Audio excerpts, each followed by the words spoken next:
Alors, bonsoir tout le monde. Avant de commencer la séance, alors je vous invite, vous tous, les membres du Conseil, à faire une courte réflexion sur la portée du serment que nous avons fait lors de notre élection, soit d'exercer nos fonctions avec honnêteté et justice dans le respect de la loi et du code d'éthique et de déontologie des élus.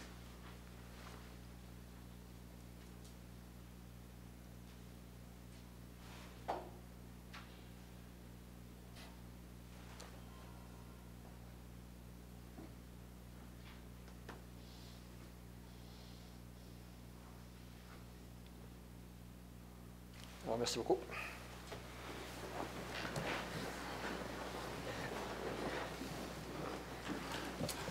Alors, bonsoir tout le monde. Bienvenue à cette séance du 11 avril 2016. Avant de commencer, il y a peut-être une couple de petits points à passer. D'abord, on voudrait vérifier, pas vérifier, mais féliciter l'équipe de hockey des vétérans pour leur victoire. Saint-Georges, on est les champions du monde pour la deuxième fois consécutive. Alors, pour les 65 ans et plus. Alors, quand on parle de... Non, non, 65 et plus, oui. Ah oui, des vrais vétérans. Alors, c'est vrai. Alors, on parle du vieillissement de la population, mais nous autres, à Saint-Georges, on reste en forme. On remporte le championnat du monde. On a battu plusieurs équipes. Je pense que la finale a été chaudement disputée, 2-1. Encore une fois, bravo à tous. Ça a été une belle performance de votre part. Vous avez remarqué aussi, nous portons à la boutonnière une petite décoration.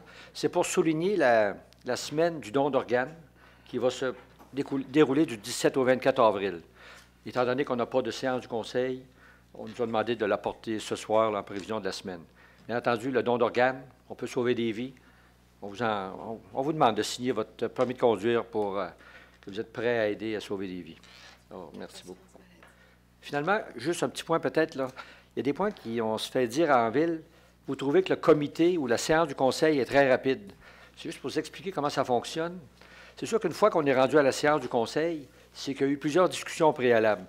La semaine d'avant, il y a des comités et on discute, on a des rencontres. Une fois rendu à la séance, tout a été accepté, ou la majorité. Il y a encore de la place pour des discussions, mais majoritairement, c'est que tous les points que nous passons, c'est qu'on est tous d'accord.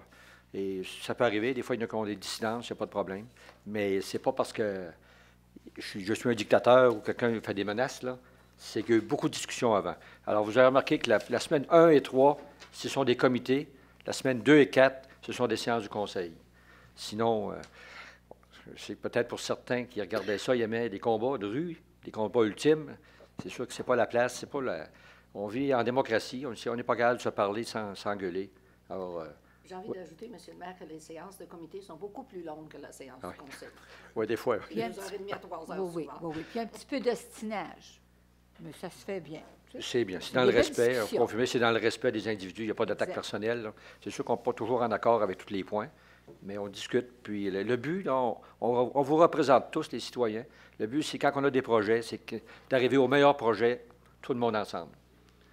OK? Alors, merci beaucoup pour ça. Maintenant, avant la séance proprement dite, nous allons passer aux 2 points qui sont en consultation publique. Monsieur le greffier. Le premier, c'est la consultation publique sur le règlement 612-2016, règlement qui modifie le plan d'urbanisme. Ça vise à agrandir une affectation résidentielle de faible densité pour un terrain situé sur le boulevard Dionne à l'intersection de la 27e rue. Donc, c'est l'ancienne maison de la famille qui est au 2660 boulevard Dionne, qu'on transfère d'une affectation commerciale à une affectation résidentielle de faible densité. Alors, est-ce qu'il y a des points, des questions concernant la première consultation publique? Les élus, non? Merci. La deuxième? La deuxième consultation, c'est sur le règlement 613-2015, règlement qui modifie le règlement de zonage. Donc, c'est au 2016. Même... Excusez. Oui, il y a une erreur sur le... Oui. 613-2016, règlement qui modifie le règlement de zonage. Donc, c'est au même fin qu'on vient de voir au niveau du plan d'urbanisme, mais là, nous sommes au niveau du règlement de zonage. Donc, au lieu d'être Une aire d'affectation, c'est une zone, la maison est transférée d'une zone commerciale à une zone résidentielle. Encore une fois, est-ce qu'il y a des questions, des éclaircissements concernant cette deuxième consultation publique-là? Non. Merci beaucoup. Maintenant, la séance du Conseil. Messieurs les élus, messieurs et mesdames les élus, vous avez eu le temps de voir l'ordre du jour. Est-ce qu'il y a des points ou des questions à rajouter avant? Sinon, ça me prend une proposition. Proposée par M. Thomasin, appuyée par Mme Bougie. Merci beaucoup. Le procès-verbal du 29 mars, vous avez eu tous le temps de le relire. La dernière séance, est-ce qu'il y en a qui ont des points ou des questions, des éclaircissements?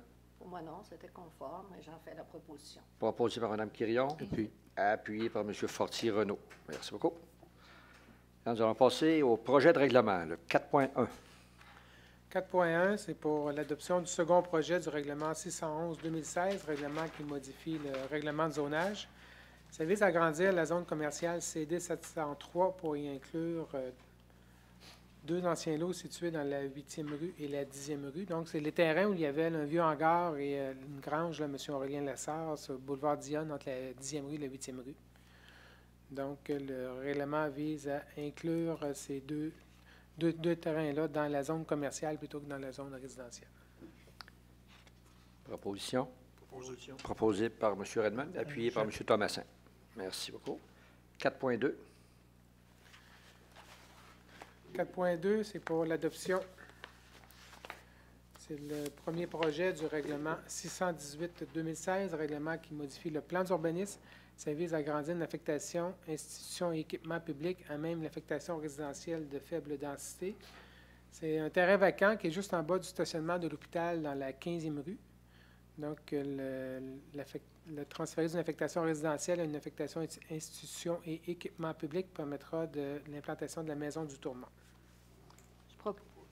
Proposé par Mme Thibodeau, appuyé par M. Fortier-Renault. Merci. 4.3. 4.3, c'est l'adoption du premier projet du règlement 619-2016, règlement qui modifie le règlement de zonage. Ça vise à créer la zone PB 830, donc c'est le terrain qu'on vient de parler au niveau de la 15e rue, juste en bas du stationnement de l'hôpital, pour permettre l'implantation de la maison du tournant.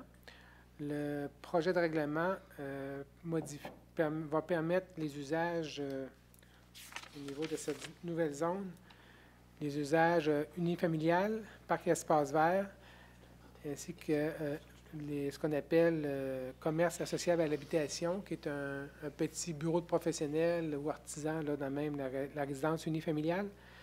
Et les usages au niveau de P3, public 3, les seuls usages autorisés sont maison de convalescence, maison de répit, famille d'accueil, stationnement, locaux d'organismes communautaires, parcs et terrains de jeu, bureau administratif public, maison d'hébergement pour la famille et les proches d'une personne hospitalisée ou en traitement.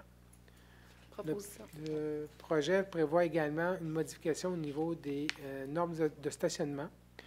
Donc, pour certains usages, comme maison de répit, centre de thérapie, établissement de santé avec hébergement temporaire, la norme sera de 3 cases de base plus une case par 4 chambres.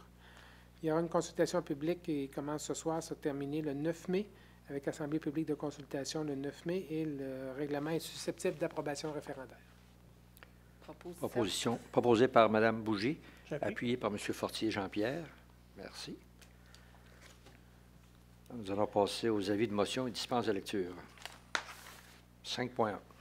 5.1, c'est pour donner un avis de motion avec dispense de lecture pour le règlement 611-2016, règlement qui modifie le règlement de zonage afin d'agrandir la zone commerciale CD 703 pour inclure deux anciens lots situés dans la 8e et 10e rue.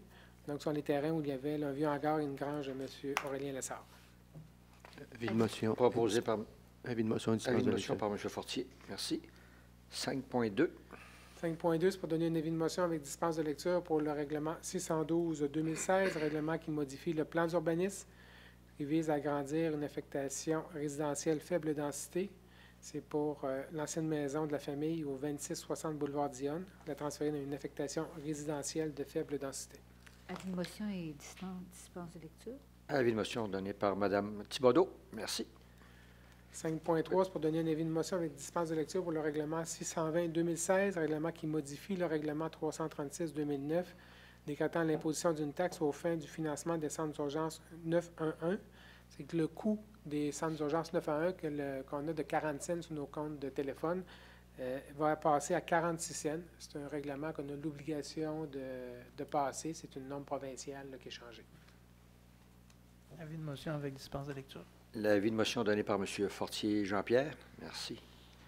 Là, nous allons passer à l'adoption de règlement de 6.1. 6.1, c'est pour l'adoption du règlement 604-2016, règlement qui modifie le règlement de zonage afin d'agrandir les zones commerciales CLC 331 et CD 510. La première zone, c'est le transfert du 255 122e rue d'une zone résidentielle à une zone commerciale pour permettre l'aménagement du bercail.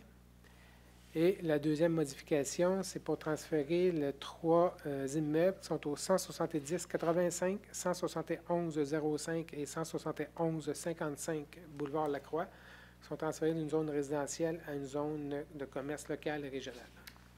Proposition. Proposé par Mme Quirion. Je vais l'appuyer. Appuyé par Mme Thibodeau. Merci. 6.2. 6.2, c'est pour l'adoption du règlement 610-2016, règlement qui modifie le plan d'urbanisme. Ça vise à agrandir l'affectation de commerces et services de type local et régional du boulevard Dionne pour inclure deux lots situés dans la 8e et 10e rue. Donc, c'est ce qu'on a vu tout à l'heure au niveau du règlement de zonage. Là, nous sommes au niveau du plan d'urbanisme.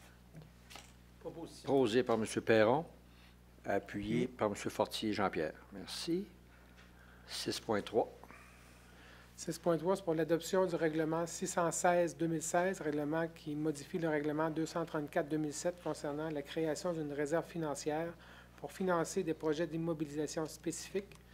Deux modifications sont apportées au règlement. La première, c'est qu'on ajoute dans les projets qui peuvent être financés par cette réserve financière l'aménagement du parc situé à l'intersection des rivières Chaudière et Famine. Et on modifie le maximum de la réserve qui était fixé à 10 millions de dollars pour le monter à 15 millions de dollars. Proposition. Proposé par M. Redmond. Appuyé par Mme Quirion. Merci. L'adoption des résolutions. 7.1. C'est l'approbation du paiement des comptes selon un rapport préparé par Mme Isabelle Deschênes, directrice du service des finances et trésorière, pour la période du 18 au 31 mars 2016 pour les activités de fonctionnement et d'investissement. C'est pour un montant de 605 303,54. Je propose. Proposé par Mme Thibodeau. Appui. Appuyé par M. Fortier-Renaud. Merci. 7.2. C'est l'acceptation de la plus basse soumission conforme pour les travaux de peinture de la passerelle Manac au parc de l'île Posard. C'est la petite passerelle qui traverse de l'île au secteur ouest. Nous sommes allés en appel d'offres public. Nous avons reçu les soumissions suivantes. Construction BSL Incorporée, 215 739,9. SAO Construction Incorporée, 229 458,55. Cimota Incorporée, 250 070,62. Et Sablage et Peinture Beaulac, 1995 Incorporée, 269 616,38. Les soumissions déposées sont toutes conformes. Le projet de résolution est à l'effet d'accepter la plus basse, donc construction BSL, pour la fourniture de travaux de peinture de la passerelle Manac au parc de l'île Poseur, au montant de 215 739,9. Ça inclut les taxes. C'est un investissement qui va être financé à même le Fonds d'administration, section immobilisation, tel que prévu au plan triennal 2016. Moi, j'aimerais qu'on donne des détails pourquoi ça coûte si cher. C'est moins cher que le pont de Québec, en partant, mais ce que je veux vous mentionner, en fait, pourquoi on repeinture cette passerelle-là qui est du côté ouest? Il faut savoir que la Ville entretient les sentiers de marche sur l'île Poseur l'hiver. Ça veut dire que par la petite passerelle transitent les équipements motorisés de déneigement. Lorsque c'est glacé, il faut sabler, saler. Alors, l'impact que ça a eu sur la passerelle, ça a fait en sorte que la passerelle là, doit être repeinturée. Il y a de la rouille. Quand on regarde la grosse passerelle près de Clérisport, où il ne circule pas de véhicules l'hiver pour le déneigement, il n'y a absolument aucune rouille. La question qu'on devra se poser suite à la peinture, est-ce qu'on continue à entretenir le sentier de l'île Poseur dans les prochains hivers, sachant qu'aux 10 ans, on va devoir réinvestir là, pour repeinturer la passerelle. On va en discuter au prochain budget. Puis il n'y a pas une question aussi d'environnement. Il faut faire attention pour pas que rien tombe dans la rivière et oui, en fait, protéger. Ouais, vous avez raison. Là, moi, j'ai répondu, en fait, pourquoi elle est rouillée. Mais effectivement, lorsqu'on peinture au-dessus d'une rivière, il y a toute une série de normes et d'autorisations environnementales qu'il faut et de méthodes de travail pour s'assurer qu'il n'y a pas de résidus de métal lorsque on est encore sandblasté, là, et la peinture, etc. Donc, c'est des techniques de travail assez spécialisées. Alors, après toutes ces informations-là, je propose, il faut procéder. Hein? Proposé par Mme Thibodeau, appuyé par M. Fortier-Renaud. Merci. On peut-tu retenir les résidus un bout de temps, faire comme à Montréal, puis les envoyer dans le fleuve? C'est pas juste à Montréal que ça se passe. M. Thomasin n'a rien entendu, là. Ouais. C'est pas juste à Montréal que ça se passe. Je pense que ça se passe au Saguenay aussi. 7.3. C'est l'acceptation de la plus basse soumission conforme pour la tonte de pelouse pour le service des loisirs et de la culture, parcs et terrains du secteur ouest pour les saisons 2016 et 2017. Nous sommes allés en appel d'offres sur invitation auprès de 5 fournisseurs. Nous avons reçu 2 soumissions. Service Tausin Incorporé, 45 868,84 $. Fertibos Incorporé, 46 716,84 $. Les soumissions reçues sont conformes. Donc, le projet de résolution est à l'effet d'accepter la soumission de Service Tausin au montant de 45 868,84 $. Ça inclut les taxes. C'est payable par le budget de fonctionnement. Proposition. Proposé par M. Thomasin, J'appuie. appuyé par M. Fortier Jean-Pierre. Oui. Il était aux notes du retrait de Mme Bougie. Ouais. Et du retour, maintenant. 7.4. C'est l'acceptation des plus basses soumissions conformes pour la fourniture sur demande de matériel en vrac. Nous sommes allés en appel d'offres public. Nous avons reçu des soumissions suivantes. Pavage Abénaki limité pour le groupe 1, 67 570,81 $. Pour le groupe 2, 236 615,10 $. Excavation Herbe Baudouin et Fils Incorporé, groupe 1, 76 009,97 $. Groupe 2, 140 266,5 $. Giroux Lessard, groupe 1, aucun prix. Groupe 2, 143 364,63 $. S. Roy Incorporé, groupe 1, aucun prix. Groupe 2, 183 910,56 $. Alors, suite à l'analyse des soumissions, il y a lieu de corriger le montant soumissionné par Pavage Abénaki pour le groupe 1 à 66 926,95 $. Donc, selon le rapport des soumissions, Mme Louise Côté nous confirme que les soumissions reçues sont conformes et que les plus basses et les plus avantageuses sont celles de Pavage Abénaki limité pour le groupe 1 et Excavation Herbe Baudouin et Fils pour le groupe 2. Alors, le projet de résolution est à l'effet d'octroyer pour le groupe 1 Pavage Abénaki au montant de 66 926,95 $. Le groupe 1, ce sont des abrasifs de pierre concassée lavée. Et Excavation Herbe Baudouin et Fils pour le groupe 2, qui est plus des granulats de pierre concassée au montant de 140 266,5 $, incluant les taxes. Il faut savoir que c'est du matériel sur demande, donc on a des prix à la tonne métrique et selon les besoins de la ville, on en achète durant la saison. C'est payable par le budget de fonctionnement. Proposition. Proposé par Mme Quirion, appuyé par M. Redmond. Merci. 7.5. C'est l'acceptation de la plus basse soumission conforme pour la fourniture d'un chargeur sur roue de catégorie 3 verges cubes, modèle 2016. Nous sommes allés en appel d'offres public. La Ville a reçu les soumissions suivantes. EWIT équipement limité, 272 605,72 $. Équipement Sigma, 278 016,68 $. La société Stronco, 289 082,11 $. Les soumissions sont toutes conformes. Le projet de résolution est à l'effet que le Conseil accepte la soumission déposée par EWIT Équipement Limité pour la fourniture d'un chargeur sur roue de catégorie 3 verges, modèle 2016, au montant de 272 605,72 $, incluant les taxes. Que le Conseil accepte de remettre en échange une rétro-excavatrice de marque John Deere 410G année 2005, équipée d'un godet avant de 1,3 verges, d'un godet à neige de 3 verges, attache rapide hydraulique à l'avant et attache rapide à l'arrière. Numéro de série, T041-0GX950670. L'entreprise EWIT Équipement pour un montant total de 27 594, incluant les taxes applicables. Donc, que le montant résiduel de 245 011,72, incluant les taxes, soit financé à même le surplus accumulé Nouvelle-Ville tel que c'est prévu au plan triennal d'immobilisation. Je propose. Proposé par M. Redmond, appuyé par Mme Thibodeau. Merci. 7.6. C'est l'acceptation de la plus basse soumission conforme pour la fourniture d'un brise-roche hydraulique. Nous sommes allés en appel d'offres sur invitation auprès de 3 fournisseurs. Nous avons reçu 2 soumissions. Équipement Tramac, 20 885,21 $. Équipement Sigma, 25 102,79 $. Les soumissions sont conformes. Donc, le projet de résolution est à l'effet d'accepter la soumission d'équipement Tramac pour la fourniture d'un brise-roche hydraulique pour le service des travaux publics au montant de 20 885,21 $, incluant les taxes. C'est un montant qui est financé à même le fonds d'administration, selon le plan triennal d'immobilisation pour l'année 2016. Proposition. Proposé par M. Thomasin, Je vais l'appuyer. appuyé par Mme Bougie.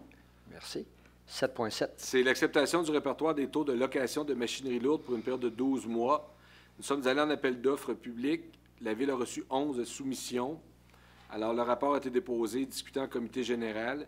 Le projet de résolution est à l'effet d'accepter le répertoire de taux de location de machinerie lourde pour une période de 12 mois, débutant le 29 avril 2016, lequel est joint à la présente résolution pour en faire partie intégrante, comme s'il était ici reproduit. Ce que ça veut dire, c'est lorsqu'on a à louer des pépines, des camions, des pelles hydrauliques, on demande aux entrepreneurs de nous fournir leur prix à l'heure. C'est le rapport qu'on vous a déposé la semaine dernière. Et lorsqu'on a un besoin, alors on appelle le premier dans sa catégorie. S'il n'est pas disponible, on passe au deuxième là, pour l'équipement et ainsi de suite. Proposition. Proposé par Mme Quirion, Je l'appuie. appuyé par Mme Thibodeau. Merci. 7.8. C'est l'acceptation de l'addenda numéro 1, protocole d'entente avec le ministère des Affaires municipales et de l'occupation du territoire relatif à l'octroi d'une aide financière dans le cadre du volet 2.5 du programme d'infrastructure Québec Municipalité. En fait, c'est l'aide financière qu'on avait obtenue pour l'aménagement d'un abri aux Séchutes et d'un jeu de galets. Alors, finalement, le projet de bloc sanitaire a été abandonné à cause des coûts. Donc, ce que prévoit l'addenda, c'est de remplacer l'annexe B là, du protocole pour le mettre à jour et prévoir la fin des travaux au plus tard le 30 juin. Je vous rappelle que c'était des travaux estimés à 200 000 dont 100 000 qui est recevable par subvention si c'est le coût des travaux. Alors, le projet de résolution, là, je l'ai résumé, c'est pour accepter cet addenda-là. Proposition. Proposé par Mme Bougie, Appuyé. appuyé par M. Fortier-Renaud. Merci.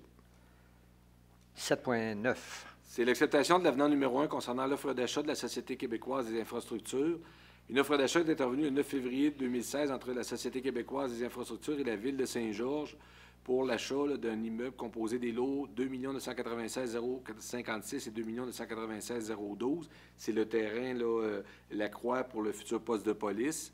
Les parties souhaitent apporter certaines modifications à cette offre d'achat en prolongeant les délais aux articles 4.8 et 5.6. 4.8, c'était le délai pour avoir les résultats de tests de laboratoire de sol. Les tests ont été pris maintenant, là, c'est au laboratoire, puis on a été serré dans le délai. Donc, on prolonge d'un mois. Et l'autre délai, c'est que lorsque le montant aura été libéré du Conseil du Trésor, à ce moment-là, la Ville va mandater, si vous voulez, un arpenteur géomètre pour faire la description technique du terrain et vérifier les servitudes, chose qu'on ne veut pas faire tant qu'on n'a pas eu la confirmation du Conseil du Trésor. Alors, le projet de résolution là, vise à accepter l'avenant qui vient modifier, en fait, si vous voulez, au niveau de ces deux petits délais-là, l'offre d'achat. Proposition. Proposé par Mme Quirion, Je l'appuie. appuyé par Mme Thibodeau. Merci. 7.10. La prolongation du bail dans le motel industriel avec Beaucolor, peinture industrielle incorporée. Le bail de location d'un espace dans le motel industriel avec la compagnie Beaucolor Peinture industrielle se terminait le 4 avril 2016. Nous avons une demande de l'entreprise pour le prolonger pour une durée de 2 mois et 10 jours, le temps de se relocaliser. Le projet de résolution vise à ce que le Conseil autorise le prolongement du bail du local 1800 du motel industriel ayant une superficie de 3 737 m² à Beaucolor Peinture industrielle incorporée pour une période de 2 mois et 10 jours, soit du 5 avril 2016 au 15 juin 2016, avec une augmentation de 25 cents le pied carré, et d'autoriser le maire et le greffier à signer les documents. Proposition. Proposé par M. Perron, appuyé par Mme Bougie. Merci. 7.11. C'est l'acceptation du protocole d'entente avec Transport Autonomie Beauce-Chemin pour l'année 2016. Nous avons une recommandation de M. Jean Mécologue, directeur du secrétariat général et greffier, à l'effet qu'une entente soit conclue avec Transport Adapté Autonomie Beauce-Chemin pour le transport des personnes handicapées sur le territoire de la Ville. Le projet de résolution vise à ce que le Conseil accepte cette entente en vertu du projet qui est joint à la présente résolution, comme s'il était ici reproduit au long, et d'autoriser le maire et le greffier à le signer. Il faut savoir, en fait, c'est Ville-Saint-Georges qui est la municipalité mandataire pour l'ensemble des municipalités au niveau du transport adapté de l'autonomie. Proposition. Proposé par Mme Quirion, appuyé par M. Perron. Merci. 7.12. C'est une demande de reconnaissance pour fin d'exemption de taxes foncières par l'organisme Aubercaille de Saint-Georges. Alors, nous avons un rapport préparé par Mme Magali Plourde, avocate et directrice des services juridiques, dans lequel elle recommande que la Ville ne s'oppose pas à la demande de reconnaissance aux fins d'exemption de taxes foncières formulée par l'organisme Aubercaille de Saint-Georges auprès de la commission municipale, si celle-ci répond entièrement aux critères prévus par la loi pour de telles exonérations. Donc, le projet de résolution est à l'effet de signifier cette non-opposition auprès de la commission municipale si le projet, bien sûr, est conforme aux critères prévus à la loi. et qu'éventuellement les services juridiques soient mandatés pour faire des représentations jugées nécessaires dans ce dossier. Proposition. Proposé M. Redmond. Appuyé par M. Thomasin. Merci. 7.13. C'est l'autorisation de fermeture de la 116e rue entre la 10e avenue et le boulevard Lacroix pour la tenue de l'activité Grand Splash. Nous avons une demande du club cycliste Beauce-Vachon-Subaru pour tenir une activité de financement sur la 116e rue les 11 et 12 juin prochains. Pour tenir cette activité, la 116e rue doit être fermée à toute circulation entre le boulevard Lacroix et la 10e avenue. Il y a eu des rencontres entre la ville et le promoteur, ainsi que des consultations qui ont été faites. C'est-à-dire des consultations que le promoteur devra réaliser auprès des personnes touchées par cette activité. Le projet de résolution vise, dans un premier temps, à autoriser le club cycliste à tenir l'activité du Grand Splash dans la 116e rue les 11 et 12 juin, et pour ce faire, autoriser la fermeture de la 116e rue à compter de 17h le 10 juin 2016 jusqu'à 21h le 12 juin 2016. Proposition. Proposé M. Redmond. Appuyé Appui. par M. Fortier-Renaud. Merci. 7.14. C'est une autorisation d'utiliser une partie du stationnement de la place Redmond pour le Grand Prix cycliste de Beauce. Nous avons la demande du Grand Prix cycliste de Beauce pour installer un chapiteau dans la partie sud du stationnement de la place Redmond pour la période du 9 au 11 juin 2016. Une soirée avec vente d'alcool est également prévue le 10 juin. Nous avons une recommandation du Comité des loisirs et sports à l'effet d'autoriser cette activité. Donc, le projet de résolution vise à confirmer au Grand Prix cycliste de Beauce l'autorisation d'utiliser la partie sud du stationnement de la place Redmond et le permis d'alcool pour le 10 juin. Je propose. Proposé par Mme Thibodeau. Appuyé. Appuyé par M. Fortier. Jean-Pierre. Merci. 7.15. Alors, c'est une résolution d'appui qui est demandée par l'UMQ. Adhésion de la Ville-Saint-Georges à la déclaration du sommet des élus locaux pour le climat. Attendu que lors de la conférence des Nations unies sur les changements climatiques tenue à Paris en décembre 2015, les municipalités ont été appelées à la mobilisation comme acteurs clés dans la lutte contre les changements climatiques. Attendu que dans le cadre du sommet des élus locaux pour le climat tenu le 4 décembre 2015 à Paris, les élus locaux et régionaux des 5 continents présents se sont engagés collectivement à promouvoir et dépasser, dans toute la mesure de leur autorité, des objectifs de l'accord de Paris 2015, produire et mettre en œuvre des stratégies participatives de résilience et des plans d'action afin de s'adapter au nombre croissant de catastrophes liées au changement climatique d'ici 2020, réduire de 3,7 gigatonnes les émissions annuelles de gaz à effet de serre dans les zones urbaines d'ici 2030, soutenir des objectifs ambitieux en faveur du climat tels que la transition vers une énergie 100% renouvelable sur nos territoires et une réduction de 80% des émissions de gaz à effet de serre d'ici 2050, s'engager dans des partenariats mutuels avec les organisations internationales, les gouvernements nationaux, le secteur privé, la société civile pour développer la coopération, mettre en œuvre des programmes de renforcement des capacités, multiplier les solutions en faveur du climat, élaborer des outils de mesure et promouvoir des mécanismes financiers innovants et des investissements verts. Attendu que pour atteindre ces objectifs ambitieux, ces élus locaux et régionaux se sont engagés à soutenir l'engagement de Paris, à renforcer les initiatives des réseaux de villes et de régions, à soutenir la plateforme des Nations unies ainsi que la feuille de route sur le climat pour les villes et gouvernements locaux afin d'assurer la visibilité de ces initiatives.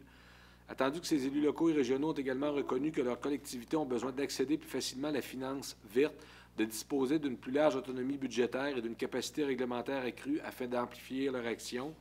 Attendu que ces élus locaux et régionaux ont appelé à la responsabilisation de chaque niveau de gouvernement afin que chacun contribue au maximum de ses capacités à lutter contre les changements climatiques.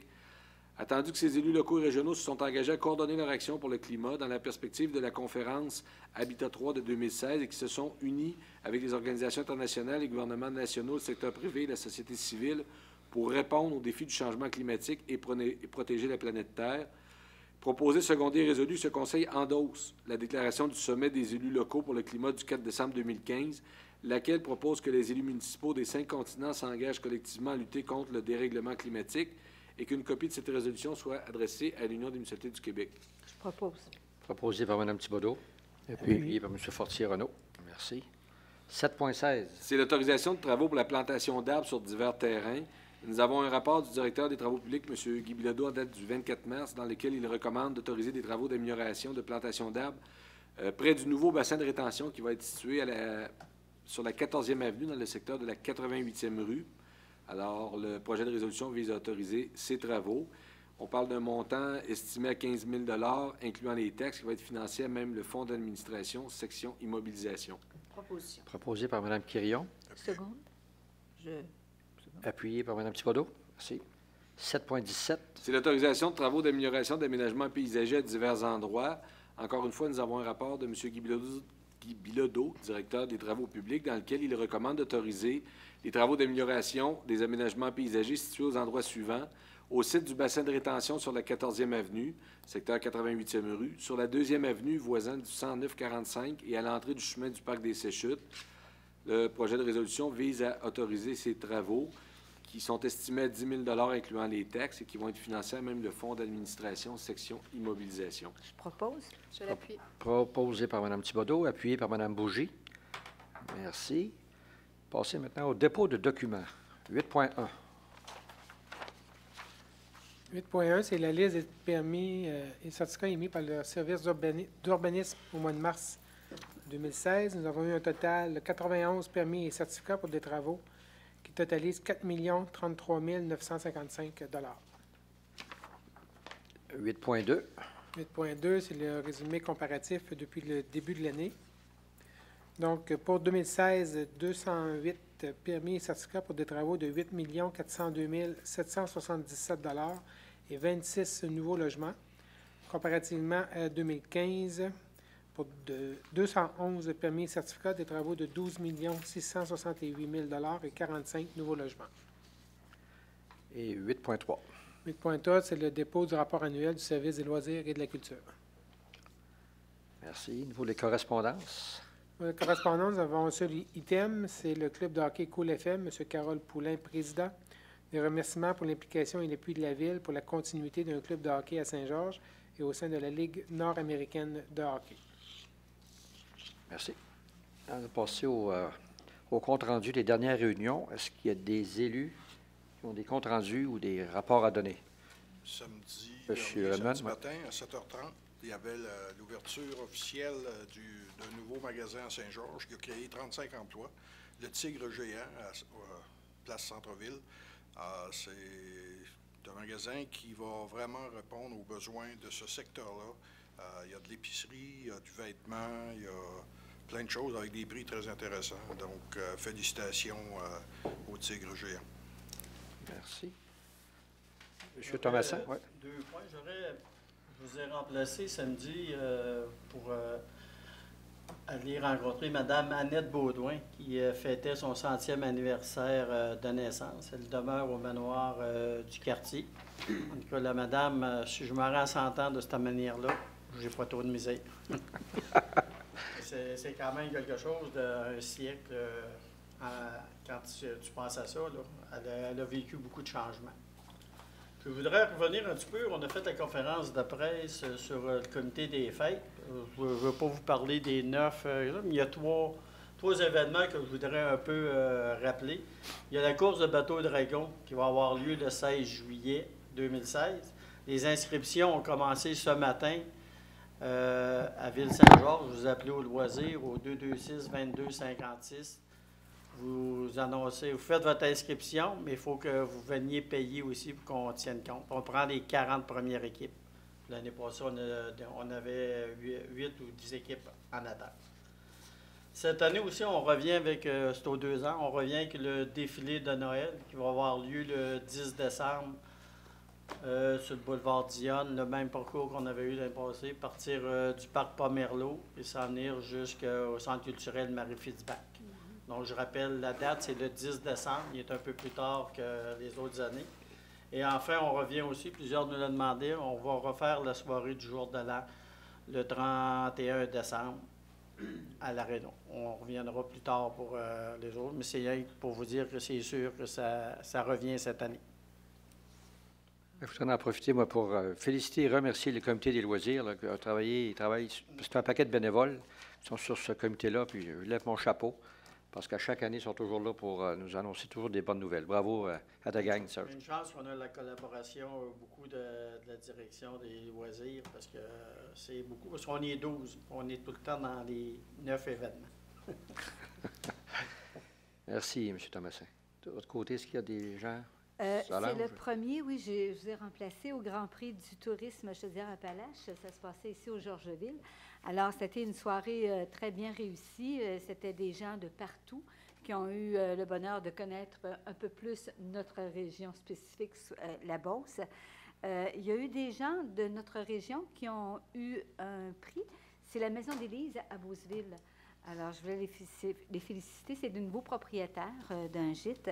Alors, ils ont été nominés et ils ont gagné également pour la section hébergement. Et ce Grand Prix du tourisme Chaudière-Appalaches, je pense que c'était la première fois que ça se passait à Saint-Georges. Et vraiment, on avait des gens, parce que Chaudière-Appalaches, c'est grand. Et il ne faut pas oublier que le tourisme, c'est une très belle industrie. Et il faut encourager les gens à aller toujours plus loin. D'ailleurs, il y a des belles entreprises ici qui auraient pu participer, mais il faut, donner des dépliants et puis inciter les gens à participer, mais il y a des bons prix à gagner. Alors, voilà. Merci beaucoup. Oui, merci. Oui. Oui, je voulais juste rappeler aux gens, on a plusieurs activités là, qui se déroulent, comme on a vu avec Serge, puis on en a aussi à la bibliothèque cette semaine, mercredi. Il y aura la conférence de M. Jean-Marie Deconinck qui fait La vie secrète des maths, qui est une conférence très intéressante. Des fois, les jeunes qui sont passionnés des maths, et les jeunes et les moins jeunes, là, ça devrait être une conférence intéressante à 19h au 2e niveau de la bibliothèque. Et puis, je voulais aussi, il y a eu un communiqué de presse, mais rappeler aux gens que le Jour de la Terre s'est associé avec IGA là, pour faire la distribution de composteurs et de bacs de récupérateurs d'eau de pluie. Donc, on peut s'inscrire pour obtenir ces éléments-là, un ou l'autre, sur le site du Jour de la Terre, puis on les a pour 30 là, quand on s'inscrit. Donc, c'est un coût vraiment plus petit là, que ce que ça coûte. Le site, c'est jourdelaterre.org. Puis s'il y a plus d'inscriptions que le nombre, bien là, on fait un tirage au sort, puis on communique avec les gens. Là, on a jusqu'au 13 mai pour s'inscrire pour ça. Donc, récupérer l'eau, puis le compostage, là, c'est des bonnes choses. Donc, c'est ce que je voulais rappeler. Merci. Monsieur le maire, Monsieur Perron. je vais présenter la ville le soir, vendredi soir passé, à la ZEC-Jarreau. Ça s'est passé au Georgeville. C'est pour une soirée, ils ramassent des fonds pour les jeunes pêcheurs. Ils vendent des produits à l'encan. Ils ont ramassé 53 000 fait que si vous avez des enfants, je pense étant mineurs, en bas de 18 ans, vous pouvez vous informer à la ZEC-Jarreau. Les enfants peuvent aller pêcher, c'est gratuit, une journée le vendredi après-midi. Et puis, je pense que les enfants sont très émerveillés. Ouais, je suis d'accord avec M. Perron. J'ai représenté la MRC à cette soirée-là, puis c'est une soirée qui est dure. Les lendemains sont durs. C'est des pêcheurs et des chasseurs. Ils savent s'amuser. Mais je voudrais féliciter. Le président d'honneur, c'était M. Lapointe avec sa famille. C'était une très belle soirée. Il y avait près de 250 personnes. Ça bougeait. Puis les gens ont été charitables. Il y avait une encan criée. Je peux vous dire qu'il y en a qui ont de l'argent, là. Je peux vous dire qu'il y a plusieurs écoles qui participent à ça. Oui. Moi, ma fille enseignait à Sainte-Marie-de-Beauce, puis elle montait avec ses élèves à ZEC-Jarreau pêcher. C'est sûr que les élèves, c'était la 4e année, ils étaient juste à un bel âge, là, 9-10 ans, là, ils adoraient ça. C'est bon, du poisson. Ça doit se faire ici aussi, dans les écoles d'ici, mais ça fait un petit peu longtemps que je suis sortie de l'école. Ils initient les jeunes aussi à la chasse. Là, c'est un strict minimum, là. Sauf que les jeunes peuvent aller chasser, des jeunes de 13-14 ans. Et puis, il paraît qu'ils sont très heureux. À la ZEC, c'est un bijou de notre secteur pour notre région. C'est un plus, c'est une belle pourvoirie. Ça. Alors, dans la dernière minute, est-ce qu'il y en a qui ont des points à rajouter? C'est beau. Nous allons passer maintenant aux périodes des questions. Au niveau du conseil, les élus, avez-vous des questions? Ce qui s'est passé ici ce soir ou antérieurement? Du public, est-ce qu'il y en a qui ont des questions dans le public? Alors, vous nommez. Oui, bonsoir. Dominique Crowley de Gestion Tri. Je vais faire un retour sur le point 7.9, l'acceptation de l'avenant concernant l'offre d'achat de la Société québécoise des infrastructures du Québec. Je voulais savoir si je comprends bien au niveau de l'avenant, c'est seulement ce qu'on retrouve dans ce document-là, c'est seulement les tests de sol qui ont été demandés et de faire vérifier certaines choses au niveau du plan de certificat de localisation.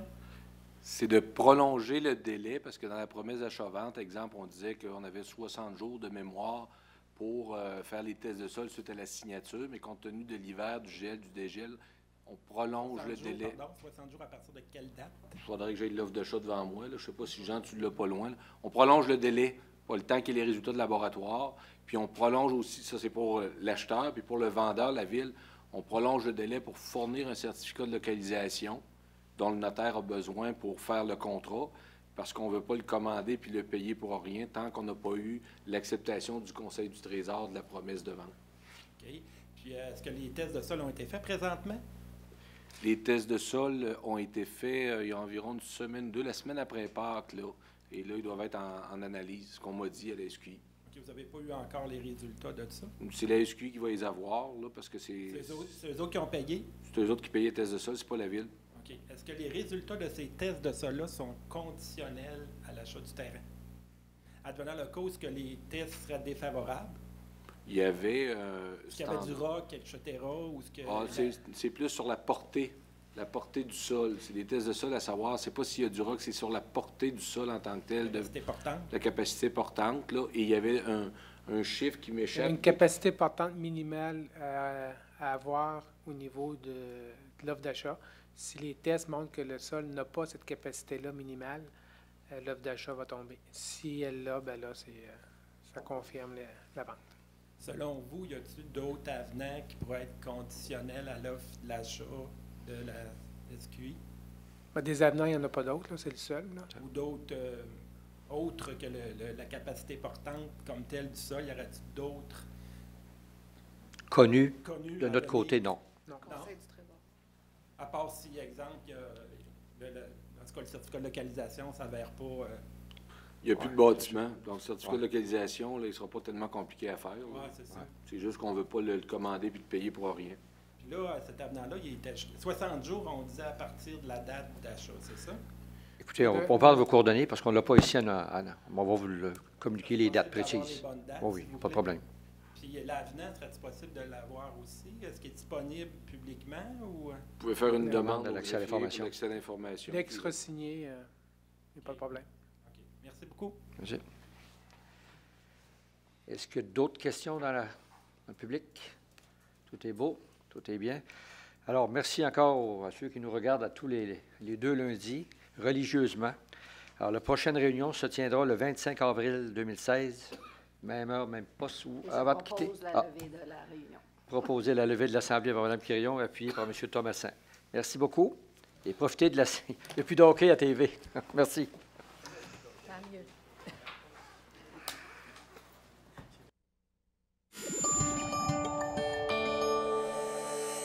Cogeco TV, un service exclusif aux clients de Cogeco.